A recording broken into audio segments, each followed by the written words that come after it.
Before we begin, we'll pray. Always like to start out with prayer for our blessings over this time. So, Lord, first off, we'd just like to honor you as our Lord. You are our Lord. You are the Holy One of Israel. There's none before you, none beside you. You are it, Lord. And Father, we just take the time right now to just look back on our week and say, Father, there were times that we didn't put you first. We didn't look at you as the Lord of Lords the whole time, Father. And Father, we repent of that right now, for not seeing you as the high and lifted one. And Father, we ask right now that you just will give us an opportunity to hear what your Spirit is saying to us. Father, I thank you that I have this opportunity to communicate my heart. And Father, I just pray that we just right now will just yield ourselves to hearing what your Spirit is saying to us, each one of us individually. And we ask this in Jesus' name. Amen. All right, yeah, you can put you got it up. See that? So you can see I stepped up my game last time. When I preached in August, I didn't have a PowerPoint. So a little bit better this time. That's what we're trying to do, trying to get better and better. So the title of my message is Dependency to Interdependency, a 7 Habits Journey. Now, has anybody ever read the book, The 7 Habits of Highly Effective People? Okay, so 1, 2. Tyler. Anybody else? I didn't see it. Great. Excellent. Excellent. Well, for you guys, the idea behind it is there are 7 habits that Stephen R. Covey, who was the author of the book, determined, or in research realized that there's 7 things that successful people do, or effective people do. The book was written, really it's like a self-help book, and it's written for business people. And it actually is considered one of the best self-help books written for business people. You may remember when I spoke back in August, that the message was titled Maxims. Maxims, if you remember, they're just short expressions of a truth, or of a rule or a conduct. So most of the maxims actually came from the 7 Habits of Highly Effective People. So I kind of knocked him off on that one. In this book, Covey explains, obviously, there's 7 good habits that successful people do that unsuccessful people do not do. So in studying for over 200 years of literature on the concept of success, Covey identified a very important change in the way that humans define success over time. In earlier times, the foundation of success rested upon the character ethic, what he calls the character ethic, which are things like integrity, humility, fidelity, temperance, courage, justice, patience, in pretty much the golden rule. But starting in the 1920s, he saw that things started to shift. It changed from the character ethic to the personality ethic, where success is a function of your personality, your public image, attitudes, and your behaviors. So these days, people look at like quick fix type ideas to actually shortcut success. But it doesn't address the underlying condition. Right? So Covey writes, we must allow ourselves to undergo what's called a paradigm shift. Right? What a paradigm shift is a paradigm is defined as how you see how you see the world, or your perspective on the world. He said if we were ever able to get back from the personality ethic back to the character ethic, we're going to have to change how we see the world. I think I went too far. Sorry, guys, I went too far. Can you put up slide 1? You got it. Yeah, slide 2. So the last time I spoke, I did receive some good feedback on some of these, what I call my maxims. And I don't know if you can read it, because when I did the PowerPoint, I wasn't sure how it would actually look.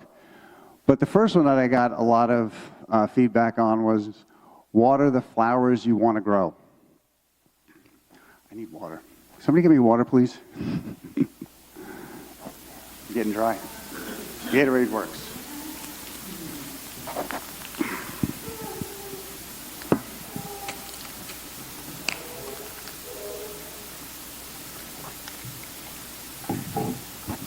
All right, so I'll go over each one of the 7 habits individually, but like I said, this was what I had my message on was back in August, was some of these quotes or maxims that I actually live my life by.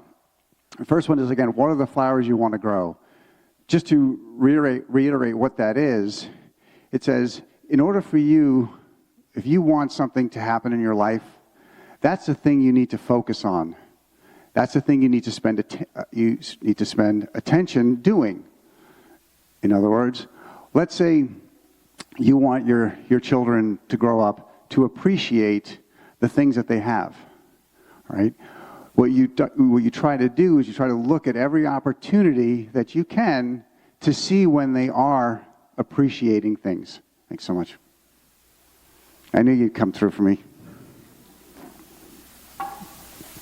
So that's like, what are the flowers you want to grow?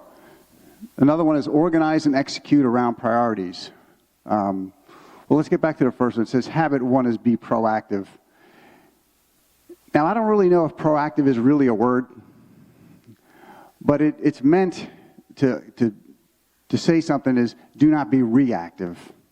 You need to live your life where you're actually doing something before something bad happens.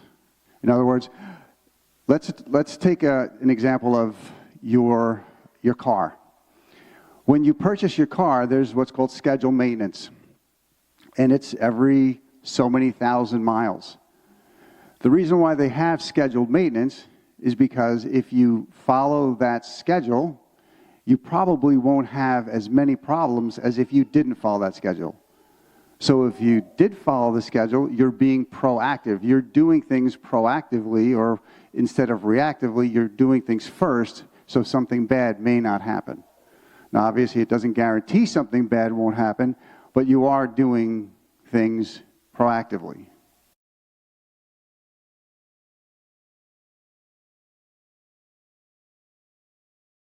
All right, so organize and execute around priorities. I've got a perfect example of somebody who can organize and execute around priorities. I told you last time that we were up here, Carrie and I were up. We spoke of the laundry room. Some of you may remember the laundry room. Well, the good thing is the laundry room is done, right? So it's off the list. And the great thing, which is what I call the fruit of the work, is there is no dirty laundry in our house right now. Every single day that laundry room is being used. There is no dirty laundry at all. But like I said, I have an example of a person who, what I would consider, is very effective. It's my wife. Now, this person can organize and execute around priorities. Now, what does that mean? Is when you organize and execute around priorities, begin with the end in mind, sorry. When you begin with the end in mind, when we first bought our house, we had sold our other house, which we had worked on for like 13 years. And we were almost done with all the upgrades to this house. But we were going to be empty nesters soon, so we knew that this house was probably just too big for us, and it was a lot of work. So we were looking for a house that was closer to the church and also was maintenance-free. So we went and we saw a house that's just about a half a mile up the road, and when we got there, I looked at this house and I'm like, that is no way. I honestly didn't even want to go in. But my wife said, I like this house. And the reason why she said that is because she can see what this is supposed to look like. She could see with her mind's eye that this house could be really amazing with a lot of work. So, like I told you, my wife and I are really good at doing things together. It's one of the things that we do. And this is my honey-do list for this house, because we're not done with all the projects. So my wife can begin with the end in mind and execute around priorities, which is another one of the 7 habits. This is 3 pages, front and back. All right? Now, come on, ladies. You know that you're jealous. You wish that you could do this and your husband would take it, right? But the idea is she's extremely talented in being able to see something and say, this is what I think it can be. Again, beginning with the end in mind. We try not to do things without having the end result in picture. Now, she's much better at this. That's why she can organize and execute and give this to me. And then we have a great time doing it. Oh, okay. So the top of the paper says make a list. So I guess she must do it, since the top of the paper says make a list. And then the bottom, I guess, is written to me. It says, with God, all things are possible.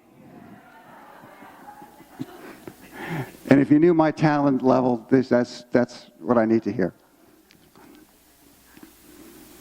All right, so let's see any other ones. Did anybody remember any of those, or like said that you looked at those, and which ones?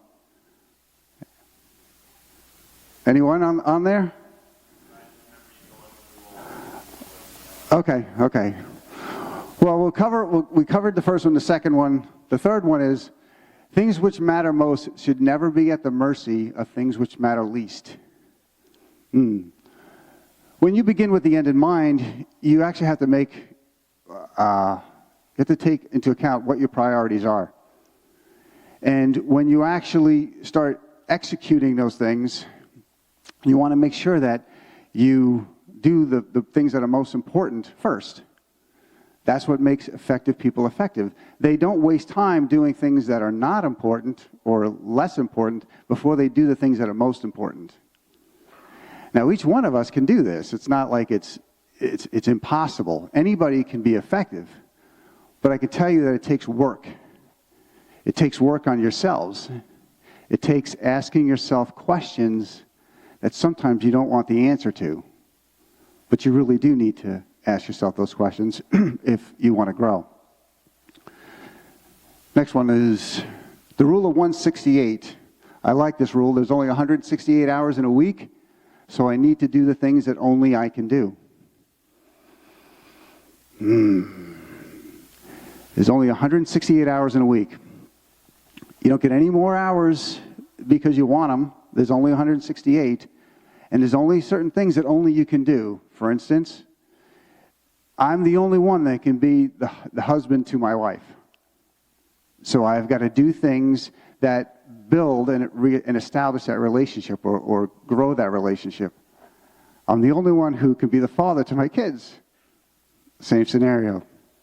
You have to choose those things that only you can do, because everything else realistically can be delegated off. You could have somebody else do it. You can pay somebody to do it. But you have to think about what's most important to you. Let's say your relationship with God. Only you can have a relationship with God. You cannot rely on your parents or somebody else to have that relationship. So really the rule of 168 really says, in order for you to have the great relationships you want to have, you've got to put that first, because only you can do that. Another one, I'm just going to go through to the first 3 habits this time, and next time we'll move on, because there's, like I said, there's a total of 7 of them. But the third one, the last one in there, is success in one area doesn't compensate for failure in another.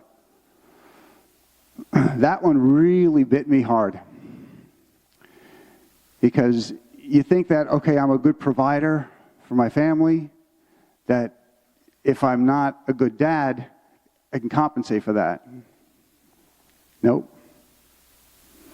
It's like saying, oh, Tyler and I did a bodybuilding show. And the one thing that we realized is you can't just work out and not eat well. You have to watch your diet. Your diet is most important. Is actually the most important part of that.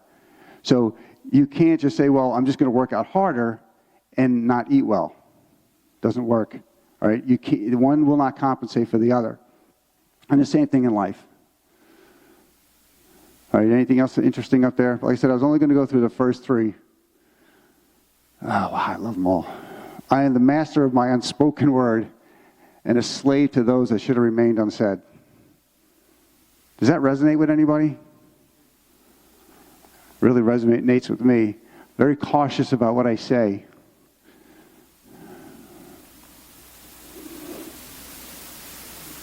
Tyler, you see any ones that you like? Can you see them actually?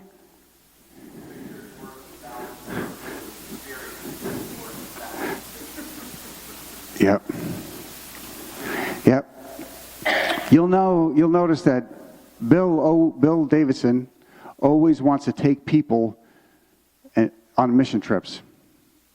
And the reason why he does that, and you guys who have been on mission trips can tell me if this is true or not, is because there's no possible way you would ever be able to understand what's going on in society unless you go there.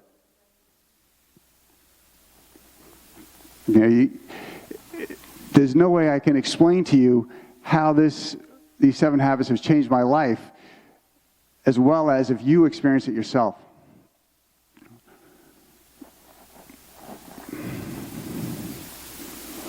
All right, go to slide 3, please. Okay, these actually are the 7 habits. Be proactive. We talked about that. That's not being reactive. It's actually doing something before something bad happens. Begin with the end in mind. Put first things first. Think win-win. Think win-win is a unique paradigm or a way of seeing things. A lot of people think that if you're in a negotiation, one person has to win and one person loses. Is that what we think? Then how does 2 people win? Okay, yeah, you can compromise. That's a form of win-win. All right, but the thinking win-lose, or if somebody has to win and somebody has to lose, that's what's called the scarcity mentality, thinking that there's only so much out there, and if somebody else gets it, that means I don't. All right? Think win-win is the opposite. It's called the third alternative. It's when you and I come together, we say if we can't come to an agreement where you win and I win, then there's no deal. So to complete it, it's win-win or no deal. Okay? Now you can compromise, but compromise is saying that I've lost something to some degree and you've given up something to some degree, but it's a low form of win-win because we both can still have a deal. But the highest level is when you win and I win. And usually it requires 2 people coming together and being absolutely transparent on what you desire, what you want out of this transaction. But a lot of times we're a little bit too scared to say what we want because we feel the other person is going to take advantage of it. But to go for win-win is the highest form of a negotiation.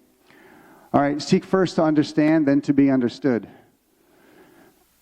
What Covey is saying with that is, if you're ever to be influential with somebody, if you're ever to have influence over somebody, you must first be willing to be influenced. Now, what does that mean? Well, I used to be what's called closed-minded. Now, I thought I was single-minded. I thought that, I knew what's right, and if you see it differently, then you must be wrong, and I must be right. Right? I thought that, I tried to obey the written word, the law of God, and if you have a different perspective, you have to be wrong because I have to be right, because I see it this way. All right? So the idea is if you don't allow somebody to express how they see it, because if you remember 2 weeks ago, Pastor John showed a picture of what's called the old lady, young lady. Do you remember seeing that? Okay. And some of us saw the old lady, and some of us saw the young lady. Now, why did we see it that way? Well, that's one of those things, nature and nurture. That's how we see it. That's our perspective. That's our paradigm.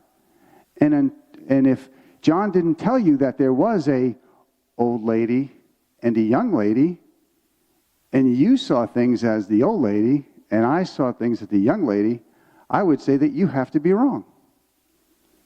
Is that right? Does that make sense? Did I explain that well? So the idea is you have to be willing to see from that other person's perspective in order for them to believe that you care about their opinion and that you respect them.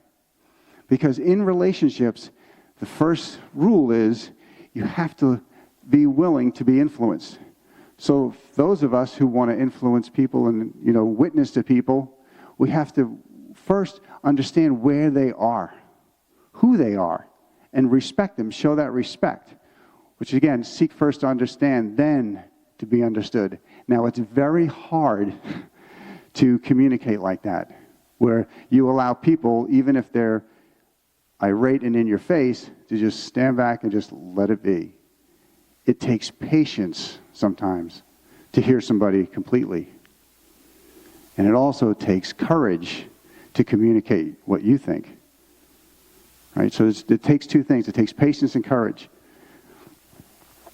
Where are we at? Synergize. Synergize.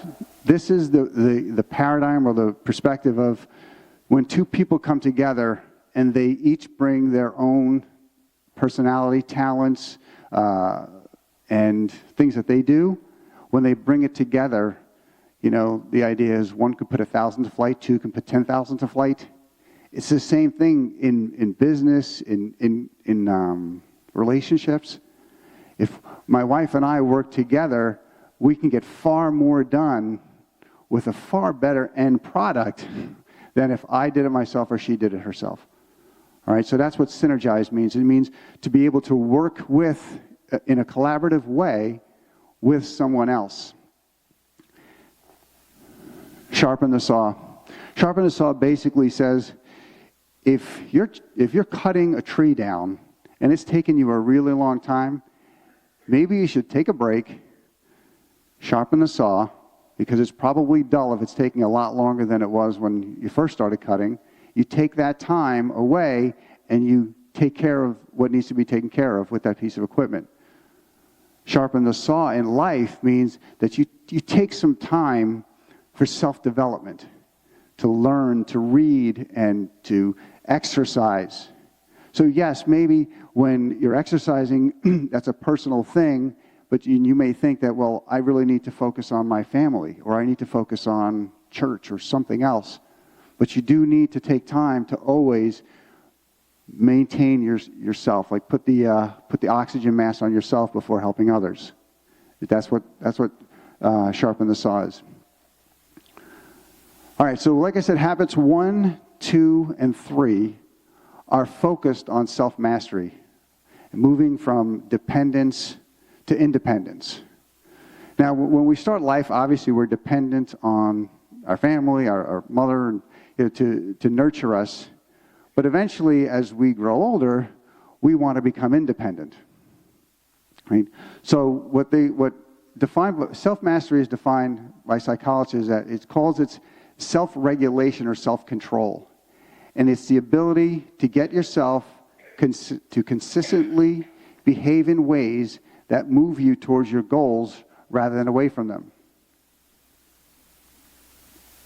It is the ability to set a course of action and keep moving no matter how hard it gets or how unmotivated you feel. Okay, so that's self-mastery.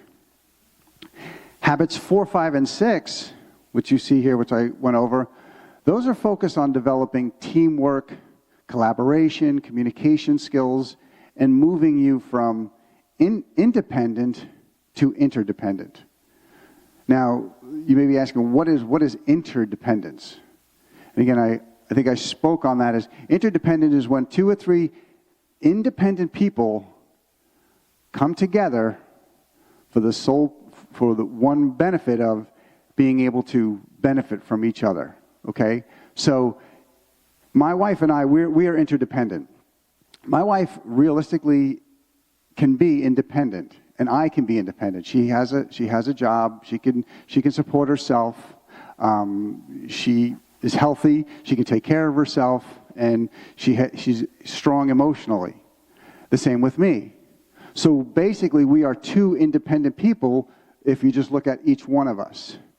But when we choose to come together, we can be interdependent, and we can be better than if we were just the 2 of us individually, right? We can have children, and we can live a life and support one another. That's another thought about being interdependent is you can actually support one another. It's not like if I were dependent, like in a codependency relationship, that means that I'm depending on my wife to make me feel valued, and she's depending on me to make her feel valued. All right? There's a big difference between codependency and interdependency. Is that clear? All right? Because if my wife is relying on me for her self-esteem, and one day I come home and I'm a little obnoxious because I'm tired, she'll feel deflated. But if she gets her worth or her who she is from God, she's God-centered, she could realize, I can have a bad day. I know you may find it hard to believe, but I can actually have a bad day. So she will still survive. So that's the difference between codependency and dependency. So Covey, in summary, he considers, let's start back with be proactive, habit 1. Covey says, we are in charge. We choose the scripts by which we live our lives. And we use this self-awareness to be proactive and take responsibility for our choices. See, that's one thing that reactive people don't do. They don't take responsibility for what happens to them or their choices. They say things like, oh, if only the government would do this, or if only this didn't happen, if that didn't happen, okay? Proactive people don't say things like that, okay? One of the things, the way Covey says that in order to be proactive, you have to understand this one simple thing. Between stimulus and response, or between what happens to you and how you respond to that, so between stimulus and response, there's a space, a space of time. And in that space is our power to choose our response. So in other words, if somebody says something to you, you have time before you react to them, even if it's only a millisecond, you have time to choose how you are going to respond to this situation. So between stimulus and response, there's a space, and in that space is our power to choose our response. And in our responses lie our growth and our freedom.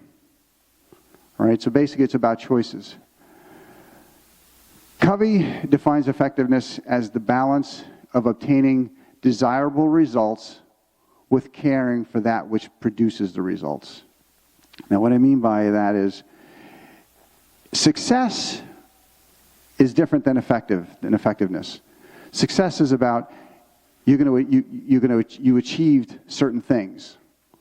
Like, for instance, in the last few years, you have all these successes. That doesn't mean that you're effective. That just means that, you planned something and you did it, okay? Effectiveness means that you have the power to do that. In other words, you may have successes, but you have the power to always do those things. So that's how he defines effectiveness, is that you care about not just what the results, but what brings the results. sort of like Aesop's fable with the goose and the golden eggs. You know, the goose is actually what produces the results. But if you remember from the fable, you know, Aesop wanted all the eggs at one time, so he killed the goose. So yes, he had success because he had a lot of money and he became famously wealthy because of all those eggs. But once he killed the goose, he could get no more eggs. All right, so that's how you can kind of look at it, is the difference between effectiveness and success. All right. Reactive people think this. They always think that the problem is out there. But that very thought is the problem. Let me explain. If you're a reactive type person and you think the problem is always with somebody else and that the problem is out there, that very thought, that is the problem. What I mean by that is, now you've taken away your ability to choose a response. Because if the problem is out there, you have no control of what's out there. You only have control about what you're going to do and how you're going to respond to it. So the minute you think the problem is out there, that very thought is the problem because it stifles you. So in order to be proactive, we must focus on our circle of influence. If you remember, I talked about the circle of influence and the circle of control. The circle of influence is a circle within, not a circle, so it's concentric circles. The circle of influence is inside, the circle of concern is outside. The things that are in the circle of concern is everything out there. You know, the economy, the coronavirus, anything that's outside that you might be concerned with, but you really have very little control over. That's what the circle of concern is. The circle of influence is what Pastor John refers to as your sphere in bios. Be before God, in community, on mission, and S is the sphere. You have influence in your sphere. I mean, the people that are around you. So as you become more proactive and you start influencing within that sphere, your circle of influence actually starts to grow. And to a point, if you master this, you're so successful, you're so effective within your circle of influence that it grows, and your circle of concern is the same as your circle of influence. Because now you are influencing every portion of what things that you are concerned about. So what are the key lessons that you can try to challenge yourself to test the principle of proactivity? One is you can start replacing reactive language with proactive language. So a reactive person would say, "He makes me so sad." A proactive person says, "I control my feelings," or "I control my own feelings." So that's the difference between proactive and reactive. So if you want to test yourself, you can see how you speak. Do you speak reactively? Like something is always out there stopping you from becoming somebody that you want to be. And if it is, you can rewrite those scripts. You can say, "No, I'm in control of my feelings. I'm in control of this situation because I can be proactive." That's one way. Another way is you can convert reactive tasks into proactive ones. Like we talked about before, following the maintenance schedule on your car. Or setting up a budget for the month rather than accounting for it at the end of the month. That would be a reactive. But if you do the budget, that's proactive. All right, move on to begin with the end in mind. All right, so as I told you before, Covey explains, you start with a clear destination in mind. Now, this isn't only like for your life. You know, you start your life and, you begin with the end in mind, meaning you begin with the day that you die, and you say, what do I want to have accomplished by the day I die? Yes, that's part of it. But like I told you before, Carrie can have a project that she wants to do, or I can have a project that I want to do, and I begin with what I want that project to look like. But again, begin with the end in mind. You start with a clear destination in mind, And Covey says you use your imagination to develop a vision of what we want to become, or our conscience to decide what values will guide us. Most people are very busy working to achieve victories, but they don't actually stop and evaluate the meaning behind the busyness. So habit 2 suggests that in everything we do, we should always begin it with the end in mind. So you obviously start with a clear decision. That way you can make sure that the steps that you're taking are heading you in the right direction. Go to slide 4.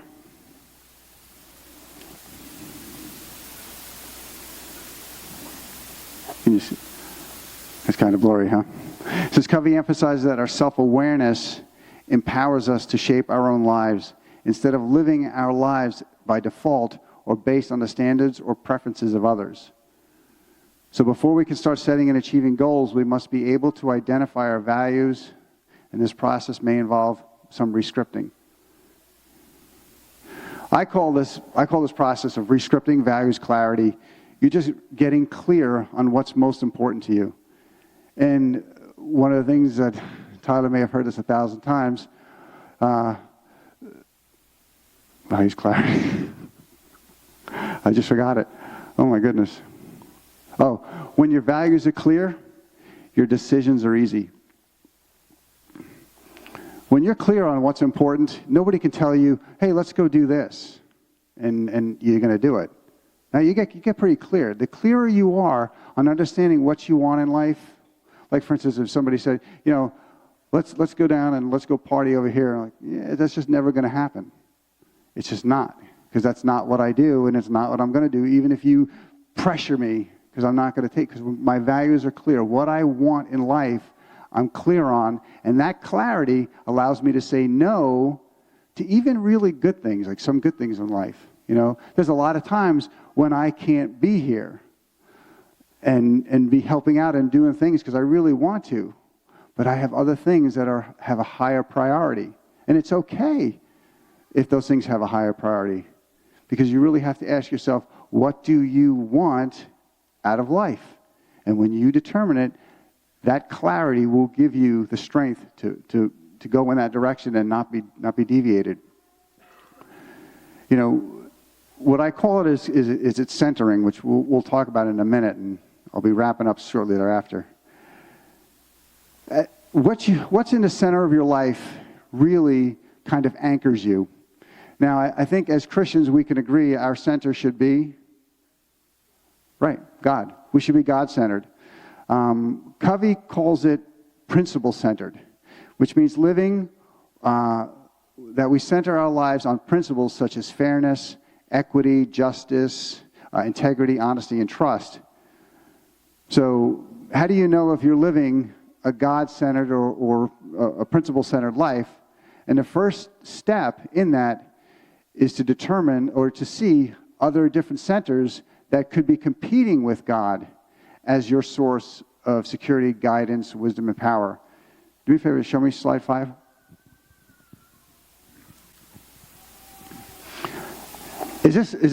Can you guys read it? Not really, right? It didn't come across. I'm going to go over each one of them individually, because I think this is one of the most important parts of what I'm talking about today. But I'll give you an example at the end that'll encompass all of them. But Covey says that you need to determine what's your center. And at the top it says you might be spouse-centered, family-centered, and it goes on. And I'll go through each one of them. And then the other part says if. Okay, so you may be spouse-centered if your feelings of security are based on the way your spouse treats you. Your direction comes from your own needs, wants and needs, and from those of your spouse. So if you're spouse-centered instead of God-centered, that's what's most important to you. If you're family-centered, your security is founded on family acceptance and fulfilling family expectations. Your actions are limited by family models and traditions. If you're money-centered, Your personal wealth is your personal wealth is determined by your personal worth, is determined by your net worth. Profit is your decision-making criteria. If you're work-centered, you tend to define yourselves by your occupational role. You make your decisions based on the needs and the expectations of your work. So you can be possession-centered, pleasure-centered, friend-centered, enemy, church, and self-centered. I'm going to read church-centered because I think this one's important. If you're church-centered, your security is based on church activity and the esteem in which you are held by those in authority or influence in the church. You find identity and security in religious labels and comparison. That one, I think, that one gets a lot of people. And let me just go through an example so you can tell. One example actually showing all the different centers. This is the thing that I asked myself. Let's say for a moment that Carrie and I have scheduled a dinner out. It's a Friday night, and we're ready to go out. We're all dressed. We're going out to a nice place, and right at the same time we're about to leave, my cell phone rings, and it's my boss. Now, my boss says, okay, in this example, this scenario, he said, I have an emergency that just came up, and I need you to come in. So I say to myself, oh goodness, what am I going to do? Well, if I'm spouse-centered, what I would say is, well, what is my spouse going to think if I go? What will Carrie say? If I'm spouse-centered in the way I think, I'll say, if my wife is going to get upset with this, I can't go, right? If I'm spouse-centered. If I'm family-centered, and this was, let's say, a family event, I probably wouldn't go to work because I would be more worried about what my family would think. If I was money-centered, what would I do? That's right, I'd be gone. I go to work because that's where I derive my value. If I'm work-centered, the same thing. I would probably go because I would want to make sure that everybody at work knew that I came in an emergency. They would know that, and they would hold me in high esteem. So in that case, I would go to work. If I'm possession-centered, well, I get overtime. I can have more stuff. I'm going to work. You see how the way you're centered will determine how you respond to that one question? The next thing is pleasure-centered. Well, if I'm pleasure-centered, what would I do? Sorry? That's right. I'm going to have some fun. I'm going out tonight. I am not going to work.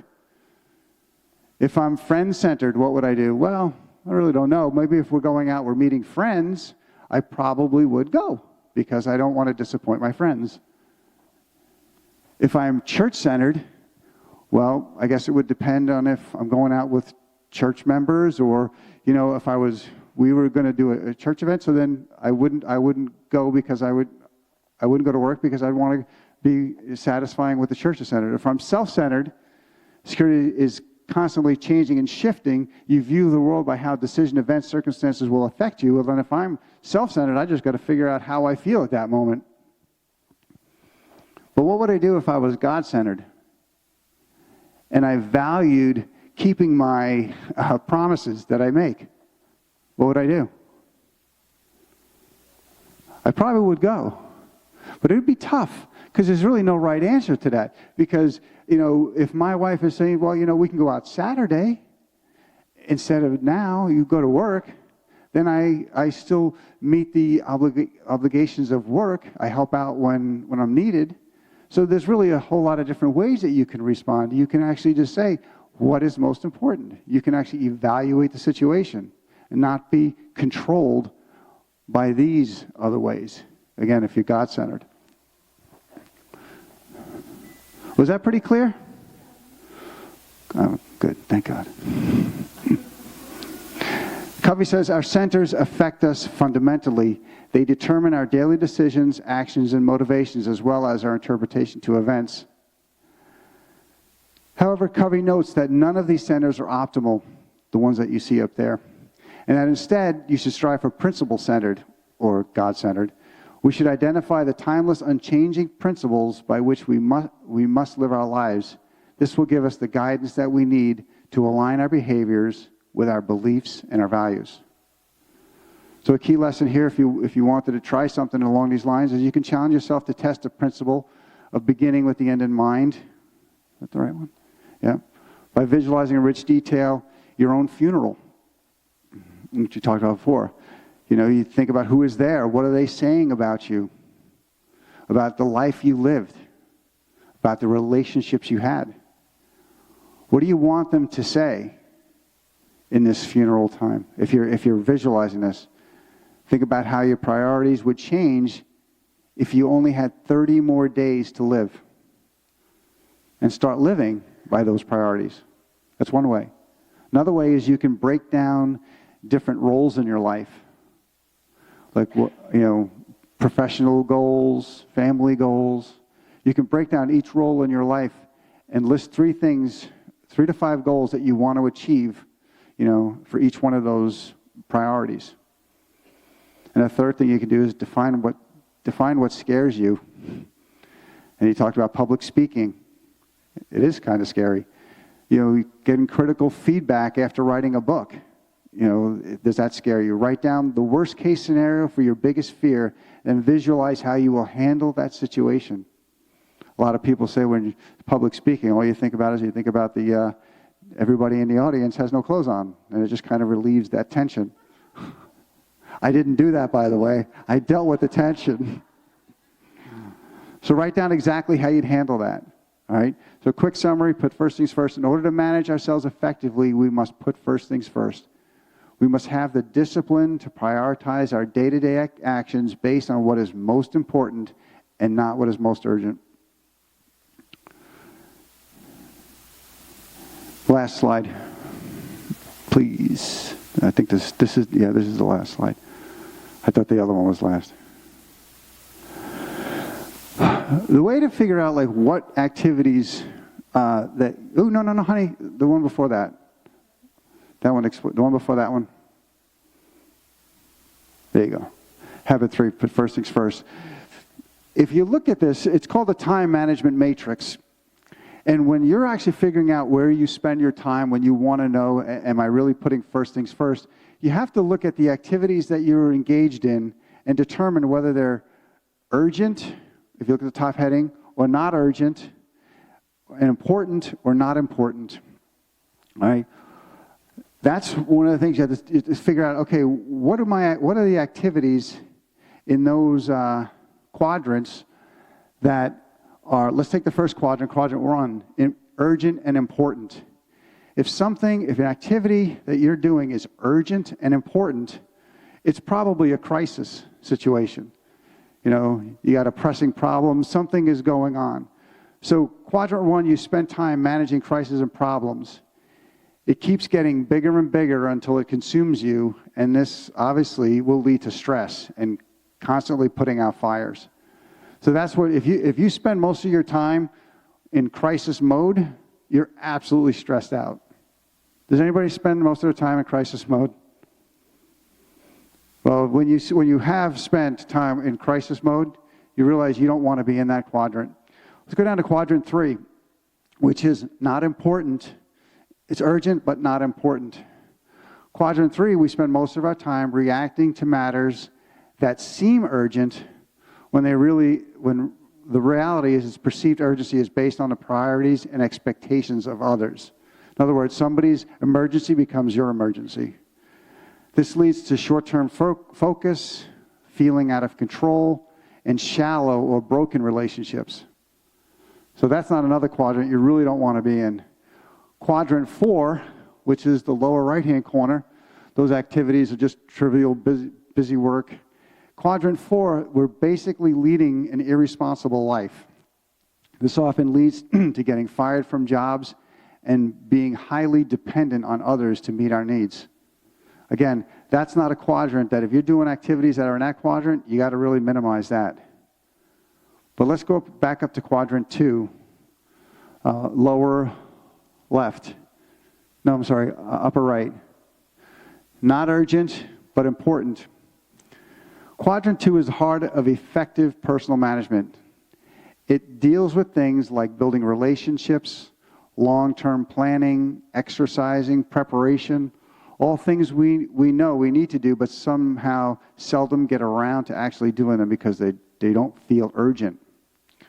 In order to focus our time in Quadrant 2, we have to learn how to say no to other activities, sometimes ones that seem urgent.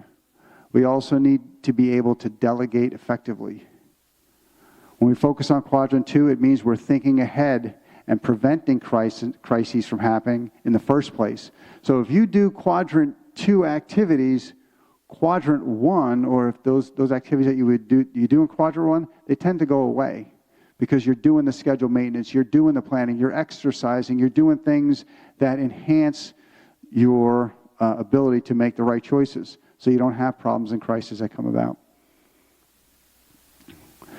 The idea is, has anybody ever heard of the Pareto principle? Well, the Pareto principle says that 80% of our results come from 20% of the activities.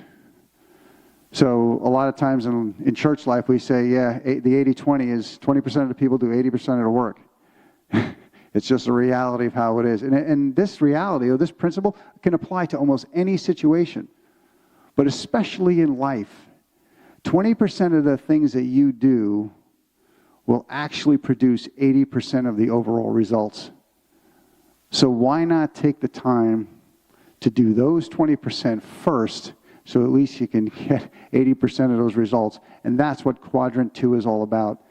This matrix, by the way, was used by Dwight D. Eisenhower when he was a general and when he was president. He would only do Quadrant 2 activities, and he would delegate off everything else or not do them at all if they weren't delegatable.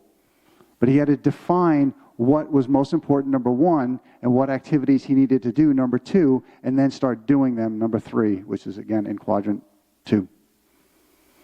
So this is as far as I'm going to go today. I thank you for listening, but the other ones are a lot more exciting. 4, 5, and 6, they're a lot more exciting because this just brings you to a place where you're independent, where you're controlling your life.